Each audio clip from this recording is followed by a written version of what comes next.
I'm Abhijit. And I'm Mark Gaylor. Mark, the second thing after your amazing collection of bags is your mad collection of tripods. Yes, one tripod is never enough. And I'm sure you're not alone. I'm sure there's lots of people out there who have a similar collection. Yeah. But your collection is enviable, but not without reason. Yeah. Each tripod has its strengths and demerits. Yeah.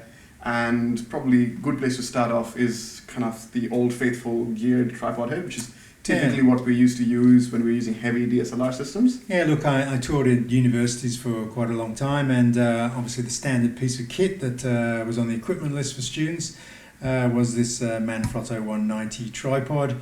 You probably used them because... I had to use them, but I have to admit, I hate them. Yeah. I hate the big geared heads. I can never remember which... It's probably some way my brain is wired. Others find it really easy. I can't remember which is the pan, which is the tilt. Really struggled to get my shots. Used to get very, very frustrated. Till I discovered the weird and wonderful world of ball heads. Ball heads. And that changed everything for me. Okay. So the other thing is obviously the size of these tripods, and this is not a particularly large one, is it? This is just your average size Manfrotto tripod head. But they're a couple of kilos. At least, and they often have these straps because lugging them around is you have to think about that carefully. You can do some quite damage with these tripods. Absolutely. Yeah. So let's. But going mirrorless, this opened up a whole new territory for exploring tripods. That we wouldn't feel too bad if we took them with us and then didn't use them. That's right. A lot of people own tripods like this, but don't carry them because you might go on a road trip with them, but it remains in the boot of your car. It never actually comes out and makes it to the shoot. Or if you're going hiking with your camera, you look at that the extra 2-3 kilos and you go, no. Okay, and obviously they say the best tripod is the one that you've got with you, and so you have to take a tripod that is going to be light enough that you're actually going to carry in your camera bag at all times. An ideal one for that, let's just replace this with this tripod here. This is a ProMaster tripod. It's carbon fibre. It's I think it's the 525C for carbon, and it's got a little wrist strap there instead of the whole shoulder strap thing, because this is coming down in weight substantially now. And there's your ball head that you like. That's it. Yep. Yeah. So just turning one knob and tighten it. Yeah, infinite variation, and with the accelerometer built into the camera, which gives you your level. Yeah. Very, very easy to find level, even if the legs are splayed out a little bit for stability. Yeah. The ball head still allows you to get your camera level. Yeah, I don't actually remember the last time I used spirit levels on a tripod. Obviously, the Sony cameras have got them. I don't think the A6000 lost it for some reason. A6000 did not have it. The Nex 6 was the model previous to it that still had the level. Yeah, maybe the next APS-C mirrorless camera that Sony produced, it'll make a welcome return. But certainly this one, and we can always crop them straight in post-production. Yes. This is true. Not such a stretch. Just watch the horizon line with those, and you should be good if you're not using the spirit level. Okay, in the camera. Okay, so this one is an Arca-Swiss tripod head. What are they, Mark? I keep hearing about them. What are the Arca-Swiss plates? Look, there's two main sort of tripod heads, and those are the Manfrotto. Arca-Swiss has got this arrangement here. I just need to unattach that, and there's a pin just to make sure the camera doesn't slide off, and so I have to press that to get this one off. Right. You'll see I've got a couple of lugs there. This is actually an Arca-Swiss plate made by Peak Design, and these lugs can quickly go onto a wrist strap or a shoulder strap now. So I can move. Of course, we've done a whole other video on the straps, so make sure you check out the link for that one. Yeah, but look, if you don't always have to commit to the tripod head that sells with the tripod. These things do unattach, as you can see here. So I could quickly switch out from using Arca-Swiss to Manfrotto just by removing this tripod head. Okay, so think about the sticks, as the video people call them. They call them the sticks. That's it. Think about the sticks that suit you, but also the head that suits you. Interestingly enough, with these carbon fibre tripods that are coming out now, you see this one of the legs detaches. That's clever and becomes a monopod. How amazing is that? And so now you can put the head on here, and you've got your monopod. Fantastic. Yeah. Some of these legs, Manfrotto have recently come down and started making smaller tripods. Their smallest tripod typically wasn't that small. It was more geared towards DSLRs. They have a little click mechanism for dropping. Right. Yep. Most of the other manufacturers have these screw arrangements where you just, and then you can extend out, and then you just have to remember to screw them all back in. It takes a little bit of getting used to when you've been using the Manfrotto kind of clip mechanism, but once you get used to it, it's very, very easy to use, and you can kind of out in the field, very easy to deploy and pack up and keep moving. So that's definitely a good option, which gives you the flexibility of maybe working with a monopod or a tripod.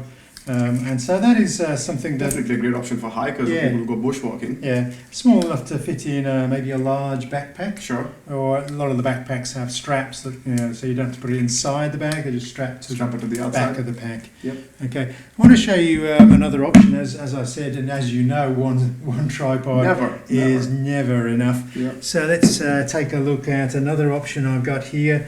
This one, we're carrying a tripod underneath this shoulder bag, or messenger bag, Yep.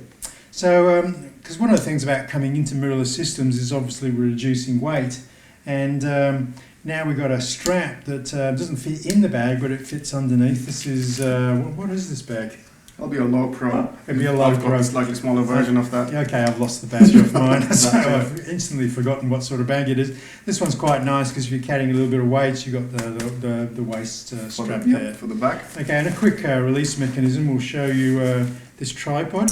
This is a Sirui tripod, and you can see we're coming down in weight substantially now. Yep. Okay, ball head, Sirui ball head.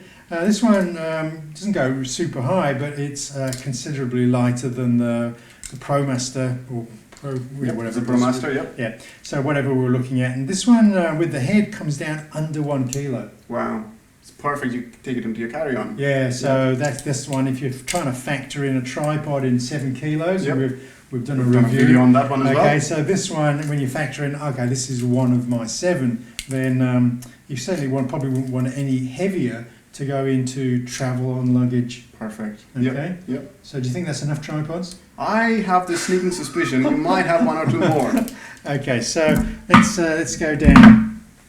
Okay, this is actually as heavy because it's not carbon fibre as the last one, but look at the size now. We're down to 9 inches. This is in its collapsed state.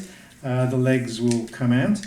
But in the collapsed state, one of the interesting things about a 9-inch tripod, one, you have to sit down on the floor to actually use it. It isn't going to come up to eye height now. Which is not actually a downside, really, because when you're using tripods like that, it's not for shooting portraits at standing height. You're probably shooting landscapes where you want foreground interest, and you'll be getting the lens low to the ground anyway. And obviously with the tilt screens, we can sit next to the tripod and we get those beautiful foregrounds in the landscapes. Yep. The good thing about this, however, it will go into a messenger bag, and as you can see, we can actually close the strap on the messenger bag, and now tripod goes inside the bag. It doesn't hang off the bag, it actually goes inside the bag.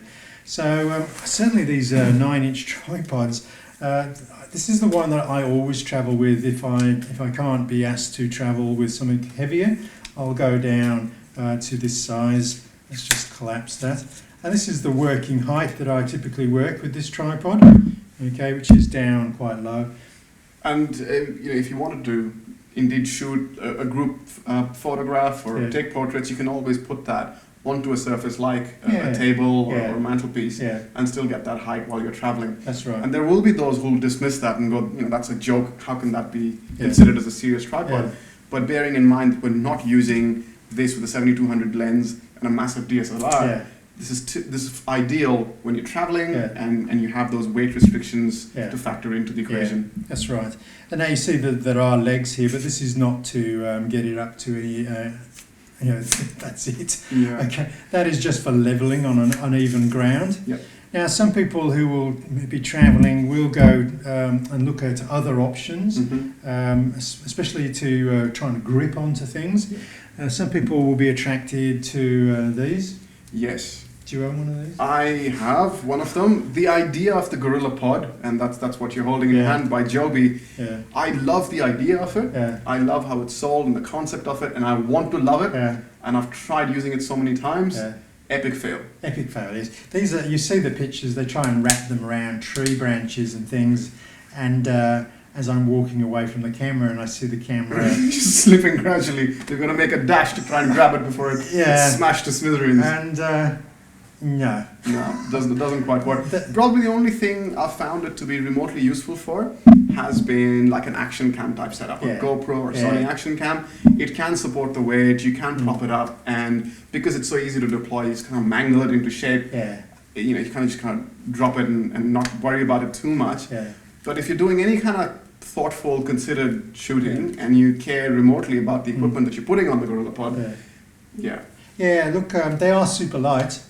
Yes. Okay, much lighter than this, but this is a much more substantial bit of kit. For sure. And these aren't super cheap anymore, are they? No. You're looking upwards of $100. You're getting close enough to $200 for. And that's where we come into this. That territory. And as I said, 9 inches. Some people will scoff, but you can. This is quite a really sturdy tripod, and you got this.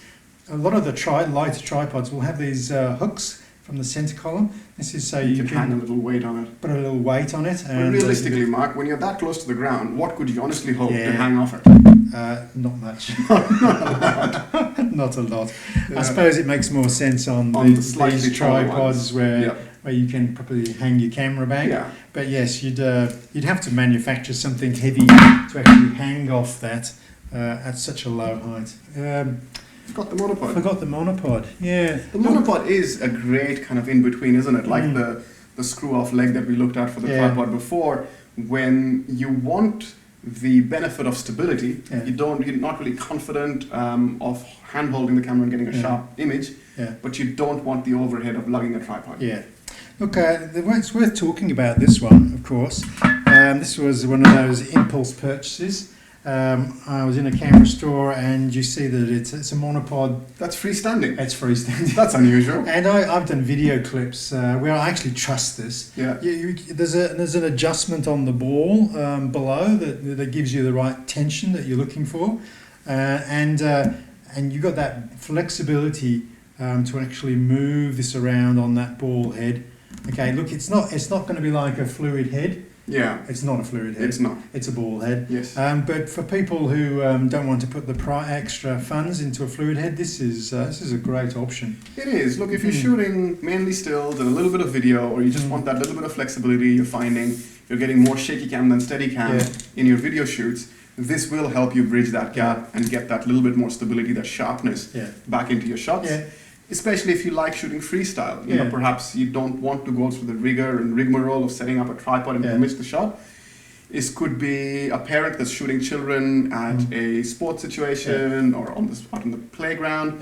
Very, very easy to unclip, change heights. The ball head allows you to change the angle of the camera very, very quickly and still get that seeming, that sense of freestyle shooting without compromising stability. Yeah, that's great. So we've looked at a few options. They're not all of the options I have, but that covers right from 9 inches to the tripods that were created primarily for DSLR use, which I think is a little bit of overkill personally now for the mirrorless cameras. Yeah, especially if you're not hanging very long lenses off them. Unless you're shooting with that 70-400 beast that we looked at. Ah, the 70-400, yes. Yeah.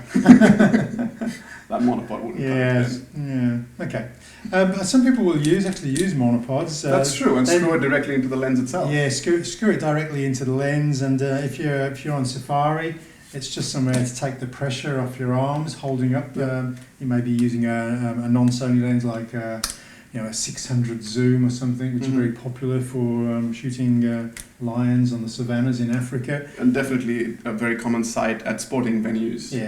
Just along the sides of arenas, you'll see photographers with lenses on tripods all the time. Yeah, we're looking at 3 kilo lenses, and when you hold those out, you're going to want some support. Some kind of support. Interesting thing that the tripod mounts don't go directly into the camera with those long lenses. They're going into collars that are on those lenses. So the centre of gravity, the camera is moving back on the monopod. Great. Okay. Well, that gives you some idea of the type of variety you've got out there. Don't forget to subscribe, and you'll be informed when the next video comes out. Okay, cheers. Thanks for joining us.